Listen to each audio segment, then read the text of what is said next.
कल 8 फरवरी को कोढ़ा के गेराबाड़ी बाजार में बीते दिन कोढ़ा नगर पंचायत द्वारा अतिक्रमण हटाओ अभियान चलाया गया था।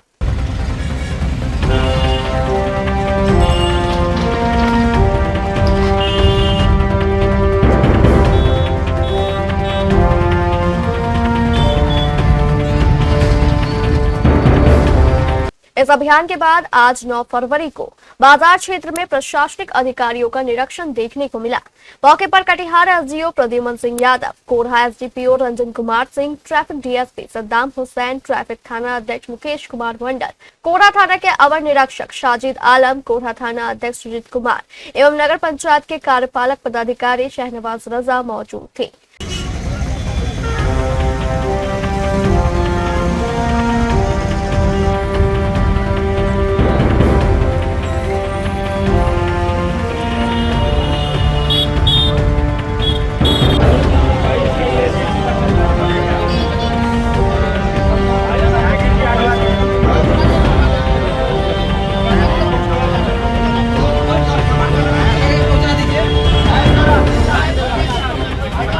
अतिक्रमण हटाए जाने के बाद नगर पंचायत द्वारा सड़क किनारे बैरिकेडिंग कराई जा रही थी, जिसका कुछ दुकानदारों और स्थानीय लोगों ने विरोध भी किया था।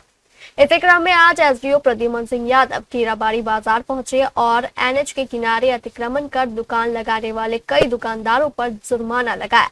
उन्होंने स्पष्ट निर्देश दिया कि भविष्य में अगर कोई भी दुकानदार एनएच 31 के किनारे अवैध रूप से दुकान लगाता पाया जाता है तो उसके खिलाफ कार्रवाई की जाएगी। सर लगातार अतिक्रमण को हटाया जाता है, फिर भी अतिक्रमण जो है वो पुनः लगा लिया जाता है। इसके लिए हम स्थायी समाधान का प्रयास कर रहे हैं, जिसमें हम चाह रहे हैं कि जो सर्विस रोड है वहाँ पर किसी प्रकार की दुकान ना लगे। तो हमने अभी खाली कराया है और सर्विस रोड के चारों तरफ हम बैरिकेडिंग करवा रहे हैं। उसके सारे जितनी भी दुकानें हैं तो बैरिकेडिंग के पीछे हम उनको शिफ्ट करेंगे। बैरिकेडिंग में बीच बीच में हम 12-15 फीट का गैप देंगे ताकि लोगों को आने जाने में दिक्कत ना हो, अपनी दुकान लगाने में दिक्कत ना हो। लेकिन एक चीज क्लियर है, सर्विस रोड को एकदम खाली रखना पड़ेगा। सर स्कूल गेट है, बगल में जाम चल रहा है, लेकिन सर गेट के बाहर जो है वो काफी अतिक्रमण किया हुआ है, कल हटा दिया गया है। इसके बावजूद जो सर कुछ दुकानदार है जो नशे के हालत में लगातार जो है उस जगह पे रहते हैं। कई बार हमने थाना को भी कंप्लेंट किया, इसके बावजूद जो है वो दुकान उसी तरह से चलते आ रहा है। ठीक है, इस पर हम अभी दिखवा लेते हैं, हमारे संज्ञान में अभी आया है। ठीक है, इसको हम दिखवा लेते हैं। इस पूरी कार्रवाई के बीच नगर पंचायत के कार्यपालक पदाधिकारी शहनवाज रजा के कार्यशैली को लेकर गंभीर सवाल खड़े हो गए हैं। आरोप है कि वे लगातार अपने पद का दुरुपयोग कर रहे हैं, कभी पत्रकारों को फोन कॉल कर धमकाने तो कभी आम जनता के साथ अभद्र व्यवहार करने की बातें सामने आ रही है। Hello hello hello. हाँ हाँ, नमस्कार सर। नमस्ते, बोलिए। करुणाकर बोल रहे हैं केबी सीरीज से। जी जी बोलिए। तो बोले सर, वार्ड नंबर 5 नगर पंचायत में नाला निर्माण हो रहा है, ईटा जो डालना है क्या पुराना ईटा डालना है इसमें? नहीं तो इसमें वार्ड नंबर पूरा 5 में ऑर्डर कहाँ मिला है अभी? वर्क ऑर्डर वर्क तो हो रहा है। नहीं, हम लोग का नहीं हो रहा होगा। नहीं, नगर पंचायत से निर्माण करवाया जा रहा है। अब पता कर लेते हैं, क्योंकि हम तो वर्क सर ऑर्डर नहीं दिए हैं। आप वर्क ऑर्डर नहीं दिए हैं तो आखिर ये काम किसके आदेश से हो रहा है? ये तो फिर वही बात, जब हम वर्क ऑर्डर दिए ही नहीं तो हमको कैसे पता होगा? आप हमको इन्फॉर्मेशन दिए हैं, हम अब पता करवा लेते हैं भाई उसको। ठीक है सर, हमको इन्फॉर्मेशन, आपकी ये कॉल को हम रिकॉर्ड कर रहे हैं, आवश्यकता नहीं, पड़ने पे गलत हम इसको बात है। चलाएंगे। नहीं तो इसे बात करने से पहले बोलना चाहिए था। तो अगर उल्टा सीधा अगर चला तो हम जो है कि मतलब एफआईआर कर देंगे, बता रहे हैं। ठीक है, आप एफआईआर कर दीजिए। आप बैरिकेडिंग जो करवा रहे हैं हम लोग का रास्ता दीजिएगा ना। हाँ, रास्ता मिलेगा आप लोगों को। कितना फीट दे रहे हैं रास्ता? है, ब्लूप्रिंट में है, वो मैप है। 12 फीट शायद छोड़ रहे हैं, शायद 10 फीट या 12 फीट छोड़ रहे हैं। जितना लैंड ओनर है सबके आगे में रास्ता छोड़ रहे हैं आप?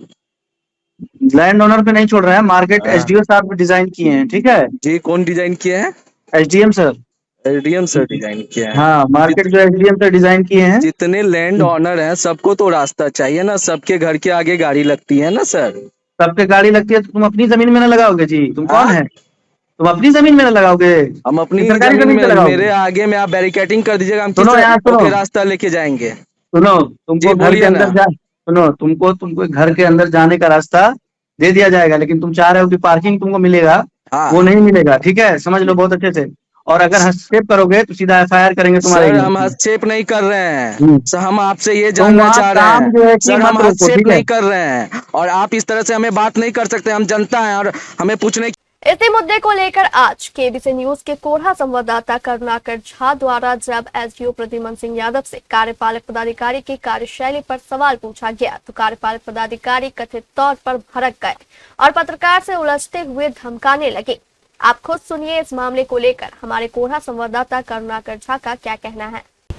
आज सुबह लगभग 11 बजे कटिहार के एसडीएम प्रद्युमन सिंह यादव जो है वो कोरहा पहुंचे हुए थे। कल ही जो है अतिक्रमण खाली करवाया गया था। इसके बाद जो है कुछ दुकानदार के द्वारा जो है विरोध किया गया था, क्योंकि उसके दुकान के आगे जो है वो बैरिकेडिंग नगर पंचायत के द्वारा किया जा रहा था। इसी दौरान जब हमने सवाल एसडीएम साहब प्रद्युमन सिंह यादव को ये कहा कि सर आपके जो कार्यपालक पदाधिकारी हैं वो कभी पत्रकार को धमकाते हैं और कभी जो है वो आम जनता को भी धमकाने लगते हैं। इस पर जो है कोरहा के जो कार्यपालक पदाधिकारी है शाहनवाज राजा, वो साहब तो आग बबूला हो गए और लगे पत्रकार को तुम तराक और धमकाने कि हम आप पे एफआईआर कर देंगे।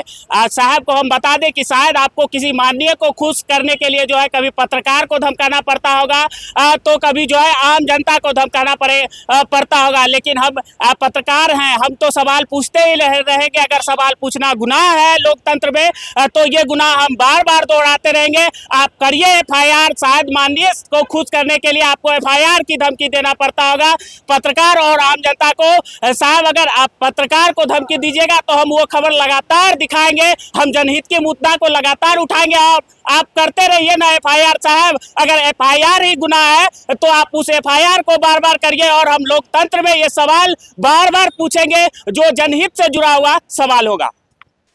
हमारे कोरहा संवाददाता करुणाकर झा ने बताया कि इस पूरे घटनाक्रम के दौरान एसडीओ प्रद्युमन सिंह यादव भी बिना स्पष्ट प्रतिक्रिया दिए वहां से चले गए, जबकि सरकार लगातार यह दावा करती है कि पदाधिकारी और जनता के बीच समन्वय स्थापित किया जाए। इसके लिए जनता दरबार जैसे कार्यक्रम भी चलाए जा रहे हैं। अब सवाल ये है कि अगर कोई पदाधिकारी पत्रकारों को ही धमकाने लगे तो आम जनता का भला क्या हश्र होगा। इस घटना के बाद स्थानीय लोगों और दुकानदारों में आक्रोश का माहौल है। लोगों का कहना है कि अगर सच दिखाने और सवाल पूछने वाले पत्रकार ही सुरक्षित नहीं है तो भला आम जनता के अधिकारों की रक्षा कैसे होगी। यही तो सुबह देखे कि सब तोड़फोड़ जेसीबी से किया और उसके बाद अभी तो भीड़ लगा प्रशासन के साथ ही सब ढड्ढा फड्ढा घेर रहा था। इसलिए ढटा के रहा अब पता नहीं वही जब समझे किस लिए घेर रहा है। पूछे नहीं क्यों नहीं तो यहाँ का ग्रामीण सब बोला किस लिए घेर रहे हैं, किस लिए हम लोग आएंगे जाएंगे, कैसे घेरना तो अच्छा नहीं है। तो हम लोग भी सोचे ये अच्छा बात नहीं है घेरने से, ये खुला रहना चाहिए, अच्छा रहेगा। हर एक आदमी जाने के लिए आवागमन अच्छा रहेगा। तो इससे आगे आप क्या कीजिएगा, सरकार समझे कैसे घेरवा रहा है, काहे के लिए घेरवा रहा है। जी मेरा नाम मंटू ठाकुर हुआ, घर बार खा। क्या हो रहा था आप लोग वो क्या रहा था, हम यहाँ का स्थानीय लोग हैं। ये जितने भी दुकानदार है ये मेरा भाई बंधु है और मेरा भी भाई लोग हाट के अंदर में दुकान लगा रखा है। तो अतिक्रमण मुक्त कराना तो अच्छी बात है। ये NH-31 है, 4 लाइन बनने जा रही है, यहाँ तक तो सही है। लेकिन लिए बांस का ढड्ढा से घेरने जा रहा था, दुकानदार का दुकानदारी कैसे होगा। हमने जो स्टाफ आया था अंचल पदाधिकारी का हो या प्रखंड पदाधिकारी का हो, हमने सवाल किया कि इसने आदेश किसने दिया, आपको लिखित आदेश दिखलाइए। आप आदेश दिखलाइए तो घेरिए। अगर कोई लिखित है कि NH-31 को घेरने का आदेश है कि ढड्ढा से घेर देंगे दुकानदार नहीं आएगा, हम कल किस है कस्टमर जाएगा कैसे और उधर का आदमी जाएगा कैसे इधर रोड पर। हम इसका विरोध किए तो ये लोग भागा यहाँ से। हम कल वीडियो बनाइए आप लोग, इसका पूरा हिंदुस्तान का लोग देखेगा कि ये लोग अन्याय कर रहा है यहाँ पर पब्लिकों के साथ। ये सब मेरा भाई है। NH को जमीन का घेरा जा रहा है। जी ये क्या लगता है कि किसके इशारे से ऐसा हो रहा है? ये इशारे तो हम समझ लो, वो बोला कि हमको नगर पंचायत से आदेश है, वो नाम तो खोल के बोला नहीं। नगर पंचायत के सर्वोसर्वा जो होते हैं वो कार्यपालक अब होते हैं। जो भी हो वो बोला कि हमें नगर पंचायत से ब्लॉक से आदेश है, हम घेर रहे थे। हमको लिखित दिखा दीजिए, आप घेर लीजिए। इतने बोलने के बाद में वो लोग भाग गया। क्या लगता है जिस तरह से दुकानदारों नहीं, ये नहीं होना चाहिए। जा रहा है ये तो उसका कोई अस्थायी देखिए, समाधान नहीं निकल देखिए यहाँ तो अत्याचार हो रहा है। मजबूर है दुकानदार, कुछ बोल नहीं पा रहा है, इसको तो व्यापार करना है। और हम आम पब्लिक है, हम यहाँ उठते बैठते, हमारा भी घर यहीं पर है, हमारा भाई लोग भी मार्केट में दुकान करके रखा है। ये लोग बेचारा मजबूर के, हम व्यवसायी लोग, हम क्या बोले नहीं बोले, हम लोगों को मजबूर कर रहा है ये लोग। तो हम आवाज़ उठाए तो हमारे साथ और भी दुकानदार भाई लोग भी आवाज़ उठाए तो ये लोग भागा यहाँ से। क्या नाम हुआ आपका? मेरा नाम विपिन बिहारी हुआ। इस क्या क्या है? दुकानदारों का स्थायी सोल्यूशन नहीं निकल रहा है, क्या लगता है? आप- बार बार तोड़ दिया जाता है, फिर से लोग दुकान लगा लेते हैं। इसमें नगर आयुक्त का बहुत बड़ा कमी है। जो जगह खोज के दे, हाट में जगह है, हाट में व्यवस्था करे, या हाट में व्यवस्था नहीं करता है तो जो जिसके चलते जाम लगता है, जाम लगने के कारण यह रोड को अतिक्रमण मुक्त किया जाता है, समझे ना। इसी में सबको परेशानी में डालने का काम नगर आयुक्त अब मुख्य पार्षद के द्वारा ही बहुत परेशानी में डाला जा रहा है।